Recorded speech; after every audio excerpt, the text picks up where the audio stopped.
राज्याच्या राजकारणातली एक मोठी बातमी समोर येताना दिसते। राष्ट्रवादी शरद पवार गटाचे प्रदेशाध्यक्ष जयंत पाटील यांनी भाजप नेते चंद्रशेखर बावनकुळे यांची भेट घेतली। मध्यरात्रीच्या सुमारास ही भेट झालेली आहे। साधारण अर्धा तास जयंत पाटील आणि चंद्रशेखर बावनकुळे हे एकमेकांशी चर्चा करत होते। यामुळे चर्चांना उधाण आलंय। या भेटीवेळी राधाकृष्ण विखे पाटीलही उपस्थित असल्याची माहिती न्यूज 18 लोकमतला जयंत पाटील यांनी दिली आहे। सांगली जिल्ह्यातील महसूल विभागाशी संबंधित कामाबाबत त्यांची भेट घेतल्याचं जयंत पाटलांनी सांगितलं।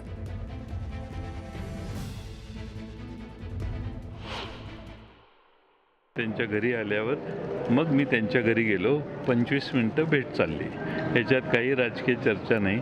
बरोबर राधाकृष्ण विखे पाटील होते, स्टाफ होता, माझ्याबरोबरचे शिष्टमंडळातली 4-5 जण होती। संध्याकाळी 7:50 त्यांच्या घरी माझी भेट झाली आणि सांगली जिल्ह्यातल्या काही महसूल प्रश्नांच्यावर मी त्यांना जवळपास 10 ते 12 निवेदनं दिली आणि ती निवेदनं देण्यासाठी त्यांची भेट मागितलेली। महसूल विभागात 7-12 संगणकीकरण केलं, ऑनलाईन केले, त्याच्या दुरुस्त्या अनेक शेतकऱ्यांच्या वेळेवर होत नाहीत। ही सर्व महाराष्ट्राचा तो प्रश्न होता, त्याकडे त्यांचं लक्ष वेधलं। त्यामुळे भेट झाली, 25 मिनिटं ही भेट चालली। महसूल विभागाच्या कामाशी संबंधित काही निवेदनं देण्यात आली। पण आता चर्चा अशी राजकीय वर्तुळात की या भेटीदरम्यान राधाकृष्ण विखे पाटील तिथे उपस्थित होते। जयंत पाटील तर भेटण्याकरता गेलेलेच होते। पण म्हणजे काय म्हणूयात की बात हुई पर क्या बात हुई याबद्दलचे वेगवेगळे तर्कवितर्क लावले जातात आणि ही भेट झाली ती मध्यरात्री। अशावेळी जयंत पाटलांनी या भेटीबद्दलचं समर्थन करत असताना असं म्हटलेलं आहे किंवा भेटीबद्दल सांगताना असं म्हटलंय की सांगली जिल्ह्याच्या महसूल विभागाच्या संबंधित काही कामं जे आहेत त्याबद्दलची निवेदनं देण्याकरता मी गेलेलो होतो। ती निवेदनं मी त्या ठिकाणी दिली आणि त्याचबरोबर माझ्याबरोबर शिष्टमंडळातली काही मंडळी देखील उपस्थित होती, ती देखील माझ्यासोबत असल्याचं त्यांनी सांगितलं। पण इतर कुठलीही चर्चा मात्र या भेटीत झाली नाही हे देखील त्यांनी स्पष्ट केलेलं आहे। त्यामुळे मधल्या काही कालावधीमध्ये जयंत पाटील हे राष्ट्रवादी शरदचंद्र पवार पक्षातनं बाहेर पडणार ही जी एक चर्चा केली जात होती, ज्याला त्यांनी वारंवार मी पक्षातच आहे आणि पक्षातच राहील असं उत्तर दिलेलं असताना आता मात्र चंद्रशेखर बावनकुळेंशी मध्यरात्री झालेली भेट यावरनं राजकीय वर्तुळात मात्र मोठी चर्चा आहे। बात हुई पर क्या बात हुई हे जे काही विचारलं जातंय, ज्याचं सविस्तर उत्तर खरं तर माध्यमांसमोर जयंत पाटील यांनी देण्याचा प्रयत्न केला।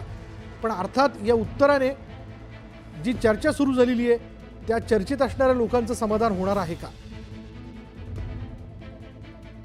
या भेटीबद्दल माहिती देत असताना जयंत पाटील असं म्हणालेले आहेत की या भेटी दरम्यान सांगली जिल्ह्यातील महसूल विभागाच्या संदर्भातील काही कामांबद्दलची निवेदनं ही देण्याकरता मी आलेलो होतो। आपल्याबरोबर भाजपचे आमदार श्रीकांत भारती आपल्याबरोबर आहेत। श्रीकांत भारती जी, आता तुम्हीच सांगा की या भेटीकडे कसं बघायला हवं? जयंत पाटील आणि चंद्रशेखर बावनकुळे हे काल मध्यरात्री भेटलेत। कसं असतं की महाराष्ट्राची आपली एक राजकीय संस्कृती आहे आणि महाराष्ट्राच्या राजकीय संस्कृतीमध्ये अक्रॉस द पॉलिटिकल पार्टी एकमेकांना भेटणे हे स्वाभाविक आहे। आणि माननीय मंत्री बावनकुळे साहेब महाराष्ट्राचे सरकारमधले एक प्रमुख मंत्री आहे, महसूल विभागाचे मंत्री आहेत। त्यामुळे स्वाभाविकपणे अन्य पक्षातले एखादे शीर्षस्थ नेते एखाद्या विषयासाठी भेटत असतील तर ते नॉर्मल आहे, ते फार स्वाभाविक आहे। आणि मला तर नेहमीच असं वाटतं की वेगवेगळ्या पक्षाचे नेते एकमेकांना भेटणे ही महाराष्ट्राची राजकीय संस्कृती आहे, ती उलट जास्त ॲप्रिशिएट केली पाहिजे। असंही काही जे म्हणलं जातं किंवा जी चर्चा श्रीकांत भारतीयजी की भाजप जर उद्या जयंत पाटील येत आहेत तर त्यांना पक्षामध्ये घ्यायला तयार आहे। कसं असतं की एखाद्या व्यक्तीला पक्षामध्ये प्रवेश देणं हा भारतीय जनता पक्षातल्या कोर टीमचा विषय असतो।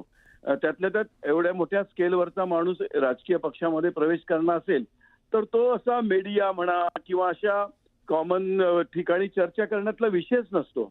भाजपची आपली एक कार्यपद्धती आहे आणि त्या कार्यपद्धतीच्या अंतर्गतच अशा प्रकारचे निर्णय केले जातात। धन्यवाद आमच्याशी बोलल्याबद्दल। तर श्रीकांत भारती आपल्याबरोबर होते। त्यांनी असं म्हटलंय की ही भेट जी आहे त्या भेटीमध्ये अर्थातच कामाच्या संदर्भातली झालेली भेट होती आणि जी काही चर्चा केली जाते त्यात मात्र काही तथ्य नसल्याचं देखील त्यांनी सांगितलं.